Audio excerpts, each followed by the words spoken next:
Ketika berlaku persoalan oleh Nabi Ibrahim dan juga oleh Uzair, katanya au kalladzi marra ala qaryatin wa hiya khawiyah.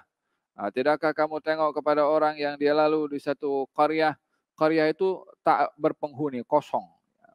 Rumah-rumahnya ada tapi tak ada penghuninya. Kemudian bertanya, anna yuhyi hadhihi Allahu ba'da mautiha. Kalau macam mana Allah hidupkan balik ini negeri? Dulunya makmur, rumah-rumahnya ada penghuni, sekarang kosong. Fa'amatahu Allahu mi'ata amin thumma ba'athah. Dimatikan oleh Allah 100 tahun. Kemudian dibangkitkan oleh Allah Subhanahu wa taala setelah 100 tahun. Ditanya, "Kam labista?" Berapa lama kamu berada? Yani dimatikan oleh Allah Subhanahu wa taala. Al-yawm ba'dha aw ba'dha yawm. Satu hari atau setengah hari.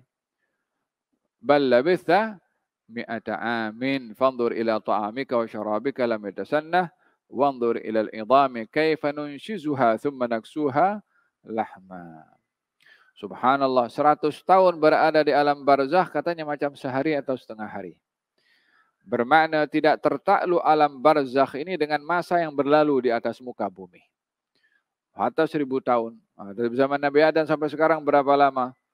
Mereka tak terasa lama disebabkan oleh kerana tidak berlalu kepada mereka seperti mana berlalunya kepada manusia yang kalau hidup daripada zaman Nabi Adam, makhluk yang paling panjang umur siapa sekarang? Iblis. Tak bosan-bosan dia hidup. Faham tu? Wa subhanallah. Panjang umur kerjanya kasih susah orang. Orang yang dia merasa seronok dengan susahnya orang macam iblis juga. Dia susah hidup hanya untuk kasih sesat orang, kasih kacau orang. Wa tak pernah putus asa pun juga. Gal baginda Rasulullah bersabda masa hari Arafah keluar daripada mana? Daripada Muzdalifah. Kemudian keluar daripada kemahnya dalam keadaan tersenyum. Kata sahabat, "Ya Rasulullah, adhakallahu sinnak." Engkau pagi hari ini nampak gembira, happy. Kenapa? Kalau Allah telah memberikan kepada aku segala permintaan.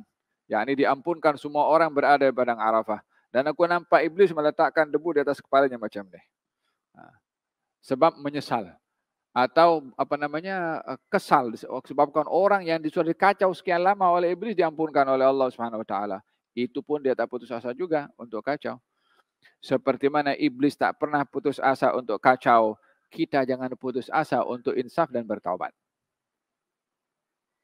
Karena untuk melawan kepada gangguan iblis yang terkadang kita pun terbawa juga dengan gangguan itu sehingga kita berbuat dosa, jangan putus asa untuk bertaubat dan insaf kepada Allah Subhanahu wa taala.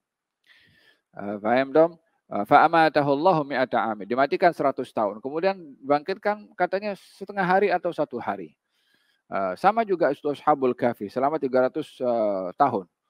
Tidur 300 tahun. Satu dengan yang lain ketika bangkit ditanya, berapa lama kamu berada dalam yakni tidur?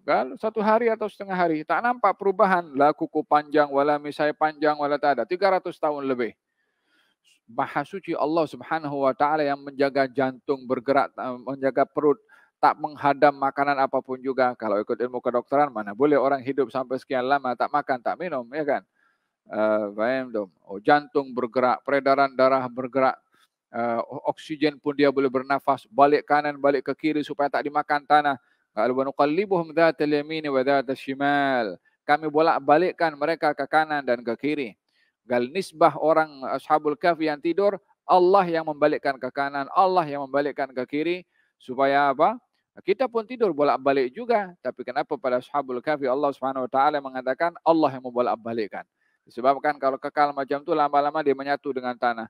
Ya kan, orang kalau orang dekat hospital tu kan, dekat dokter sini, kalau duduk berbaring sekian lama, lama-lama dia punya kesan di belakang ini dia ada macam luka ke, tak boleh tahan. Ini 300 tahun lebih dia tidur. Bangkit tanya, mungkin sehari atau setengah hari sahaja. Itu tidur. Ya subhanallah, macam mana waktu ini berlalu sekian lama bagi orang yang hidup dah bertukar generasi, bagi orang tidur macam tu saja. Macam dia hidup di zamannya padahal dah 300 tahun ke depan tanpa disadari. Ya subhanallah, maha suci zat yang mengatur ciptaannya dan tidak diatur oleh ciptaan Allah Subhanahu wa taala. Paham dong? Ketika dibangkitkan oleh Allah Subhanahu wa taala, ditanya berapa lama, mengatakan sehari atau setengah hari, katanya kamu 100 tahun. Kalau tidak percaya coba tengok kepada makanan kamu. Didapati makanannya macam itu juga, tak berubah. Oh, subhanallah, makanan biasanya cepat rosak, tapi ini tak berubah. Tapi tengok kepada keledainya, keledainya dah jadi tulang dah. Dan dibangkitkan oleh Allah di hadapan Uzair langsung. Dia tumbuh daging pada tulang-tulang. Keledai itu tumbuh kulit, kemudian berdiri itu keledai. Inna ma'muru idza arada syai'an yaqula lahu kun fayakun. Tak ada perkara yang susah bagi Allah Subhanahu wa taala.